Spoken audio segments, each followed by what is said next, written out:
Hello everyone, welcome to the lesson. Today we will discuss this question on your screen, which is based on BPI, that means balanced positive integers. So balanced positive integer को समझने से पहले और इस question को करने से पहले let understand what actually integers mean.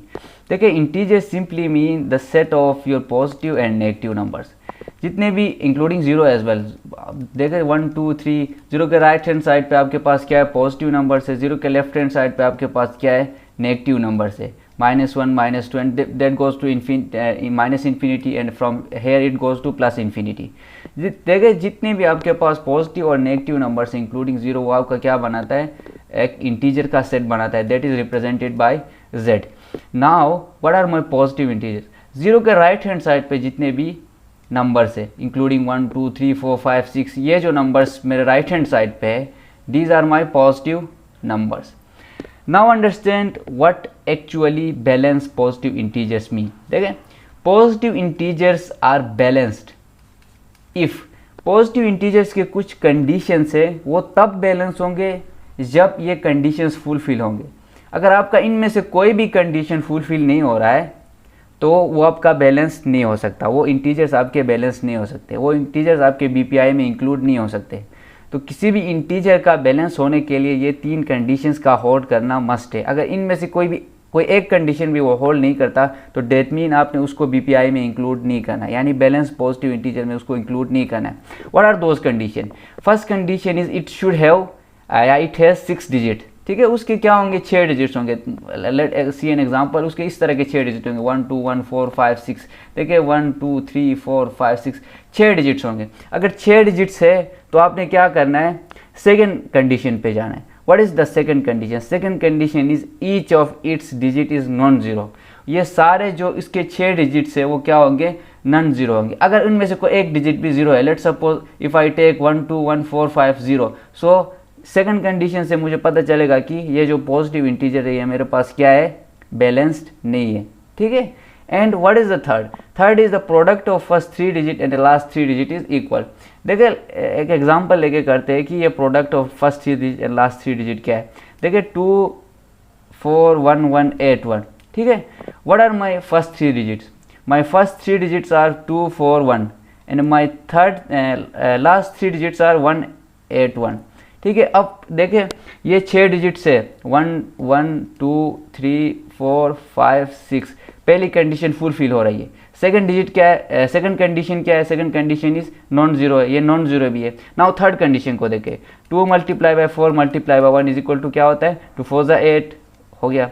Now last 3 digit को मल्टीप्लाई करें. फर्स्ट 3 डिजिट को मल्टीप्लाई करने से मेरे पास 8 आया है. लास्ट 3 डिजिट को मल्टीप्लाई करता हूँ, 1 × 8 × 1, दिस विल गिव मी 8. सो मैं ये कह सकता हूँ कि ये जो नंबर है ये क्या है, balance positive integer. Let me take another example, that is 1 2 3 6 1 1. नाउ क्या करें, 3 3 का एक सेट बनाए तो इसको मल्टीप्लाई करें, 1 × 2 × 3, this is 6. And now last 3 digit को मल्टीप्लाई करें, 6 × 1 × 1, दिस इज सिंपली 6. तो ये क्या है, ये भी एक बैलेंस पॉजिटिव इंटीजर्स है. नाउ इस क्वेश्चन की तरफ जाते हैं. What this question demands. What this question demand, देखिए determine with justification a 3 digit positive integer. ठीक है, एक 3 डिजिट का एक positive integer of the form 4bc, यानी 4bc मतलब ये कि bc की कोई वैल्यू होगी और इसके साथ 4 ऐड कर लेंगे तो जाहिर बात है 3 डिजिट का एक क्या बनेगा, हमारे पास एक पॉजिटिव इंटीजर बनेगा. Positive integer mean bc should be greater than 0. अगर bc लेस देन 0 है तो वो पॉजिटिव इंटीजर नहीं होगा, bc इक्वल टू 0 है तो वो पॉजिटिव इंटीजर नहीं होगा. पॉजिटिव इंटीजर सिंपली मीन्स कि bc भी यहाँ पे आपका क्या होना चाहिए, should be greater than 0, for which there are exactly 3 balance positive integer. देखें अब यहाँ पे मैं 3 क्या लेता हूँ, डिजिट्स लेता हूँ, इंटीजर्स लेता हूँ, और उसके अगेंस्ट में उसके रिजल्ट में मुझे क्या मिलना चाहिए, एग्जैक्टली 3 बैलेंस पॉजिटिव इंटीजर्स मिलने चाहिए.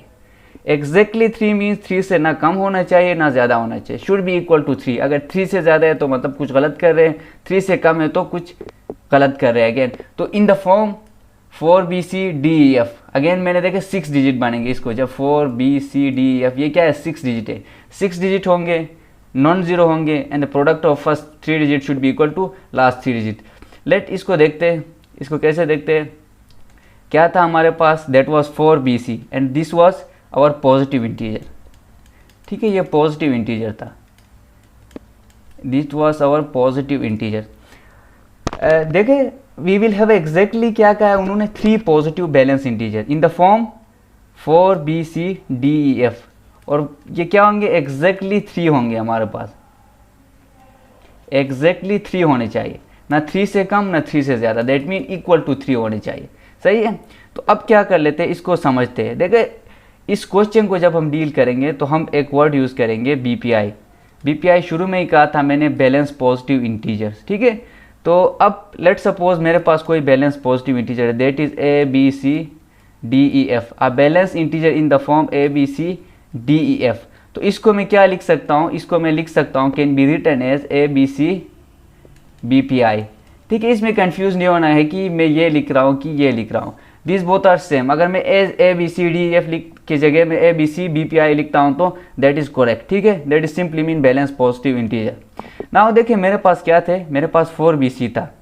4BC को मैंने क्या करना था, कोई ऐसी शक्ल देना था जिससे मेरे पास एग्जैक्टली 3 क्या बने, बैलेंस पॉजिटिव इंटीजर्स बने। Now let me take this 4BC, let me deal with this 4BC। अब इस 4BC को हम क्या कर लेंगे, परमुटेशन एंड सिंपली अगर आपने नहीं पढ़ा तो you will study this in your first year. Okay, तो इसको आप आगे स्टडी करेंगे अगर नहीं पढ़ा है तो। इसको आप सिंपली ये कर सकते हैं NP3। NP3 मीन्स यहाँ पे 3 मेरे पास डिजिट है, होता है कि NPR होता है। अब N की जगह हम क्या लिख सकते हैं, 1 2 3, 3 डिजिट से 3, और मैंने क्या करना है, 3 का पेयर बनाना है। 3 का पेयर क्यों बना रहा हूँ मैं वो बताऊँगा। तो 3 हो जाएगा, ये क्या हो जाएगा, 3 फैक्टोरियल डिवाइडेड बाई 3 माइनस 3, ये क्या हो जाएगा, 0 factorial, this is equal to 6 होता है ये सिंपल। अब इसको ना समझे मैं ये रिकमेंड करता हूँ। अब मैं ये चीज़ आपको एक्सप्लेन करके बताता हूँ। अब यहाँ पे मैंने क्या किया था, हेयर इसी चीज़ को मैं दोबारा से एक्सप्लेन करूँगा इन अदर टर्म्स। ये सिंपली जस्ट मैंने एक वे में आपको एक्सप्लेन किया कि ये आप आगे पढ़ेंगे। सही है, आपने नहीं पढ़ा है तो अगर पढ़ा है तो वेल एंड गुड। देखिए अब मैं क्या करता हूँ, 4BC को मैं क्या लेता हूँ, this I said that 4BC are distinct mean कि ये क्या है, सारे अलग अलग है, यानी B की जगह कुछ और होगा, 4 नहीं हो सकता है। Let suppose B is equal to 10 होगा, B इज इक्वल टू 9 होगा sorry, and C is equal to 8 होगा, यानी ये सारे क्या है, सेम नहीं होंगे। डिस्टिंक्ट मीन सिंपली इक्वल नहीं होंगे। अगर ये सेम होते हैं तो फिर उसे हम डिस्टिंक्ट नहीं कहेंगे, उसे हम कहेंगे इक्वल या फिर सेम कहेंगे। अब मैंने क्या कहा, 4BC are equal distinct sorry, अगर मैं 4BC को डिस्टिंक्ट कहता हूँ तो इसमें क्या करता हूँ मैं, परमुटेशन में R की जगह 3 लगा देता हूँ, N की जगह 3 लगा देता हूँ और 6 आते हैं। ठीक है, इसको एक वे में करते हैं, इसको इस वे में करते हैं कि अगर मैं इसकी जगह में कर देता हूँ 4BC, इसको यूँ मैं लिख सकता हूँ ना 4BC। अब इस 4 के साथ में क्या लिख सकता हूँ, 4 के साथ में B लिख सकता हूँ, 4 के साथ में C लिख सकता हूँ। सही है, अब B के साथ में क्या लिख सकता हूँ, B के साथ में लिख सकता हूँ C, this the only condition. और 4 देखें, 4 आ गया, C आ गया, यहाँ पे क्या रहता है, B रहता है। अब अगेन यहाँ पे B के साथ में क्या लिख सकता हूँ, C लिख सकता हूँ, 4 लिख सकता हूँ, और इस C के साथ में क्या लिख सकता हूँ, 4 लिख सकता हूँ, एंड अगेन B इस 4 के साथ में क्या लिख सकता हूँ, C लिख सकता हूँ। Now the third is C के साथ में क्या लिख सकता हूँ, B लिख सकता हूँ, 4 लिख सकता हूँ, एंड अगेन C आ गया, B आ गया, तो यहाँ पे क्या रह गया, 4 रह गया, एंड C और 4 आ गया तो यहाँ पे B रह गया। अब यहाँ पे देखिए आपके पास कितने पेयर्स बने। अब हमने क्या कहा था, ये क्या है, डिस्टिंक्ट है। डिस्टिंक्ट मीन ये सेम नहीं है।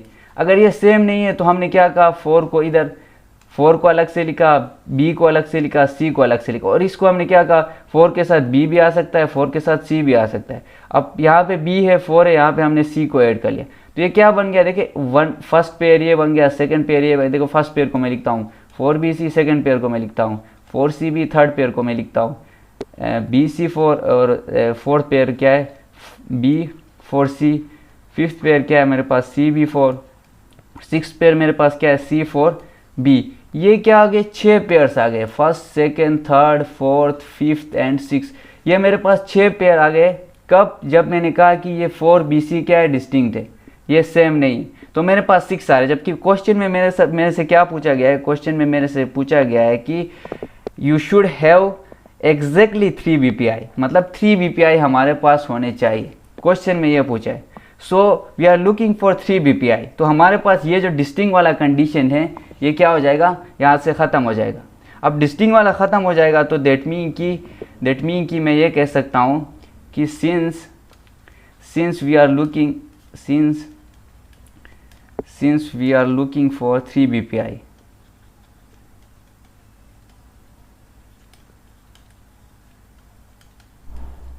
Since we are looking for 3 BPI, so 4BC can't be distinct. ठीक है, ये डिस्टिंक्ट का मैंने बता दिया कि डिस्टिंक्ट क्यों नहीं होंगे, क्योंकि इसके 6 पेयर्स बन रहे, देखें 6 पेयर्स बन रहे, तो 6 पेयर्स बन रहे तो दैट मीन कि अगर हम डिस्टिंक्ट का ऑप्शन यहाँ पे ऐड करते तो 6 पेयर्स बन, जबकि हमारे पास कंडीशन क्या है कि आपके पास 3 पेयर होने चाहिए। अगर 6 पेयर वाली कंडीशन होती तो हम क्या कर लेते, इस डिस्टिंक्ट को लेके चल सकते थे, लेकिन हमारे पास 6 पेयर वाली कंडीशन नहीं है क्वेश्चन में, तो हम क्या कर लेंगे, इस डिस्टिंक्ट को हम क्या कर लेंगे, अपने ऑप्शन में से कट कर लेंगे। now if this is not possible, then at least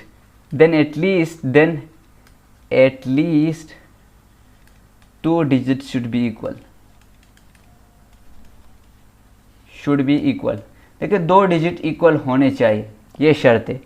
अब देखें, लेट कंसीडर या फिर लेट कर ले कि B is equal to C is equal to 7। अब बी सी हमने क्या कर लिया, सेम लेट किया, ठीक है, b c is equal to 7। अब मैं क्या करता हूँ, 4BC था मेरे पास, that mean 4 multiply by b multiply by c. अब बी और सी की जगह, यहाँ पे बी और सी की जगह 7, ये 7 को यहाँ पे लाके पुट कर दे, तो क्या हो जाएगा, 4 × 7 × 7, दैट विल गिव मी 196। ठीक है, 4 × 7 × 7 196 होता है। सो दैट मीन कि ये जो है 4BCDEF to be BPI we need DEF is equal to 196। देखें अब 4BC, देखें BPI की एक कंडीशन थी, थर्ड कंडीशन, वो क्या थी, जब हम मल्टीप्लाई करेंगे फर्स्ट 3 डिजिट्स को, that should be equal to the multiplication of last 3 digit. अब फर्स्ट 3 डिजिट को मैंने मल्टीप्लाई किया तो ये मुझे क्या दे रहा है, 196 दे रहा है। तो अगर ये BPI कंसीडर करते हैं हम, तो माई DEF, ये जो लास्ट 3 है, ठीक है, ये जो लास्ट 3 है, this should be equal to 196। ये भी मेरे पास क्या होना चाहिए, 196 के इक्वल होना चाहिए। देन क्या हो जाएगा, देन हम ये कह सकते हैं, देन मैं ये कह सकता हूँ कि DEF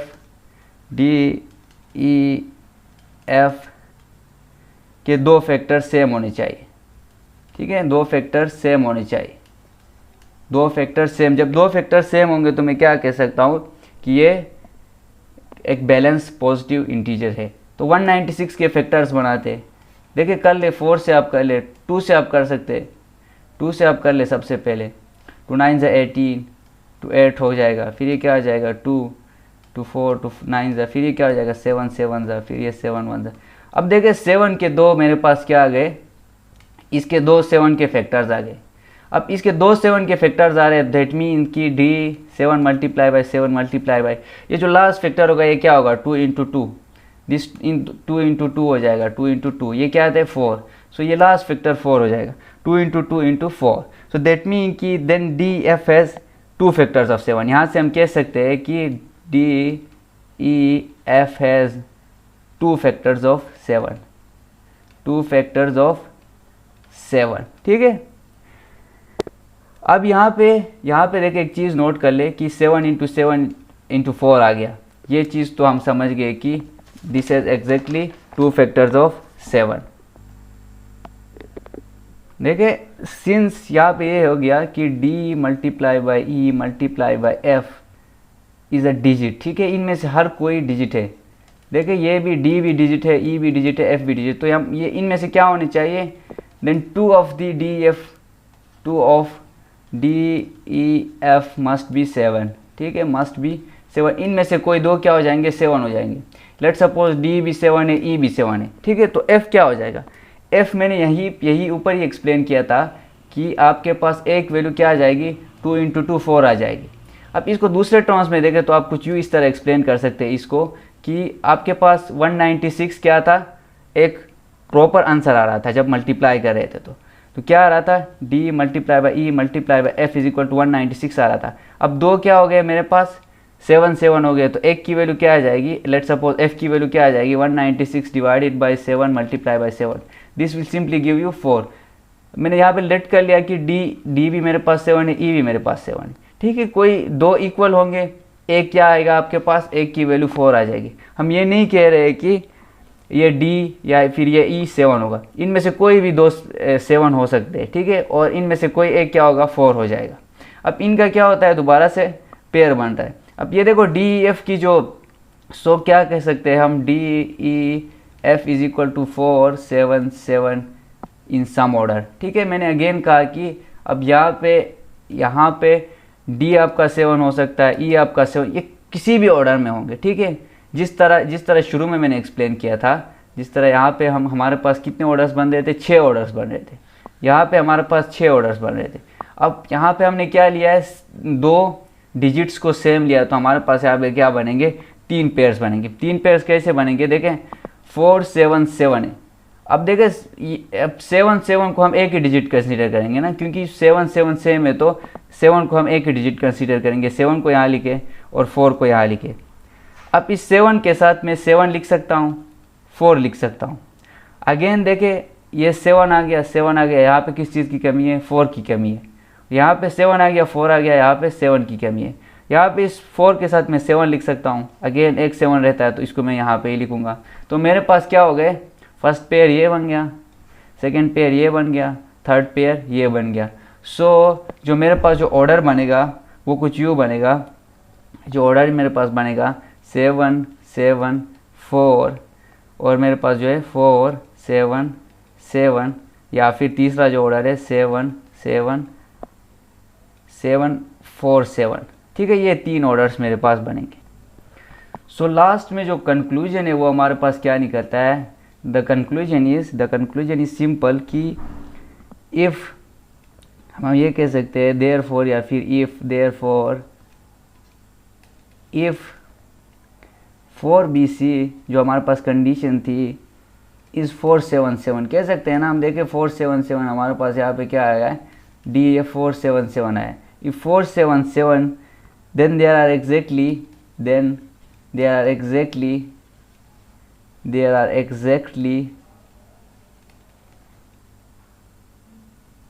3 BPIs। ठीक है कि नहीं, क्या हो जाएंगे, 3 BPIs हो जाएंगे इन द फॉर्म या ऑफ द फॉर्म 4BCDEF। अब देखें ये जो नंबर्स थे, ठीक है कि नहीं, ये जो यहाँ पे मैंने शुरू में लेट किया था, शुरू में मैंने क्या लेट किया था, मैंने लेट किया था BC is equal to 7 let किया था। अब BC is equal to 7 let किया था, यहाँ पे आप क्या कर सकते हैं, कुछ और नंबर भी लेट कर सकते हैं। आप क्या लेट कर सकते हैं, आप ये लेट कर सकते हैं कि आप 5 लेट कर सकते हैं, B is equal to C is equal to 5 let कर सकते हैं। तो मेरे पास क्या होगा, जो नंबर बनेगा वो क्या बनेगा, 4BC की फॉर्म में जो नंबर बनेगा that would be 4 × 5 × 5, this will give me 4 5 से 20, और ये क्या हो जाएगा, 100 हो जाएगा। तो 4BC मेरे पास 100 हो रहा है, तो 100 के जब मैं फैक्टर निकालूंगा तो ये मेरे पास क्या आ जाएगा, 250, ये क्या आ जाएगा 225, और 5 5, देट मीन कि 5 के 2 फैक्टर होने चाहिए 100 में। तो मेरा जो देखे जो 4BCDEF था, तो जो DEF होना चाहिए वो क्या होना चाहिए, DEF should be equal to 100। तो ये जो DEF है इसमें 2 फैक्टर्स 5 के होंगे, दैट मीन 5 × 5 × समथिंग। ठीक है, इस समथिंग को निकालने के लिए हमने क्या कर लिया, 100 डिवाइडेड बाय 5 × 5 कर लिया। This will give you 4। ठीक है, आप इसको यहाँ से भी फाइंड कर सकते हैं। 5 × 5 ये आ गया, तो 2 × 2 देखें, 5 × 5 25, ये 2 फैक्टर्स 5 के आ गए, 2 × 2 क्या हो गया, 4 आ गया। इसी तरह क्या हो सकता है, ये 4 5 5, यानी 4 5 5 भी आपके पास एक नंबर हो सकता है। इसी तरह लेट सपोज आप कोई दूसरा नंबर ले ले, मैं ये लेट करता हूँ B is equal to C is equal to, मैं क्या लेट करता हूँ, लेट सपोज आप कोई लेट करना चाहते हैं नंबर दैट वुड बी 8। ठीक है, 8 लेट करना चाहते, तो मेरे पास क्या हो जाएगा, ये 4BC जो बनेगा वो मेरे पास बनेगा 4 × 8 × 8 बनेगा। इसको आप सोल्व कर लेंगे और इसको यही टेक्निक से सोल्व कर लेंगे, तो आपके पास क्या हो जाएगा, अगेन इसके क्या हो जाएंगे, 3 BPI balance of positive integers आपके पास बनेंगे। So thank you for your time and watching this video.